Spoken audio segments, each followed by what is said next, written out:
Krishnagiri KRP அணையிலிருந்து 1072 கனஅடி நீர் தென்பெண்ணை ஆற்றில் திறக்கப்பட்டுள்ளதால் ஆற்றின் கரையோரம் வசிக்கும் 3 மாவட்ட மக்களுக்கு வெள்ள அபாய எச்சரிக்கை விடுக்கப்பட்டுள்ளது.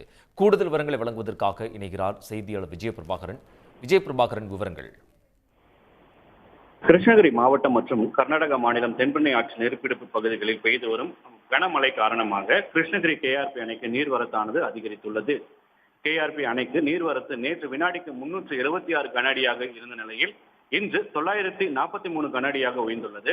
அணையின் முழு கொள்ளளவான 52 அடியில் ஏற்கனவே அணையின் நீர்மட்டம் 51 அடியை எட்டியுள்ளதால் அணையின் பாதுகாப்பு கருதி அணைக்கு வரும் தண்ணீர் அப்படியே தென்பெண்ணை ஆற்றில் திறக்கப்பட்டுள்ளது. அணையிலிருந்து நீர் வெளியேற்றம் நேற்று 183 கனஅடியாக இருந்த நிலையில் இன்று காலை நிலவரப்படி 1072 கனஅடியாக உயர்த்தப்பட்டுள்ளது. இதன் காரணமாக கிருஷ்ணகிரி, தருமபுரி, திருவண்ணாமலை ஆகிய 3 மாவட்டத்தின் தென்பெண்ணை ஆற்றங்கரையோரம் வசிக்கும் மக்களுக்கு வெள்ள அபாய எச்சரிக்கையானது விடுக்கப்பட்டுள்ளது. எக்காரணத்தை கொண்டும் மக்கள் ஆற்றை கடக்கவோ, குளிக்கவோ, கால்நடைகளை மேய்க்கவோ ஆற்றில் இறங்கக்கூடாது என்று மாவட்ட நிர்வாகம் சார்பாக எச்சரிக்கை விடுக்கப்பட்டுள்ளது. விஜயபிரபாகரன், தகவல்களுக்கு நன்றி. உடனுக்குடன் செய்திகளை தெரிந்து கொள்ள சன் நியூஸ் பெல் ஐகானை கிளிக் பண்ணுங்க.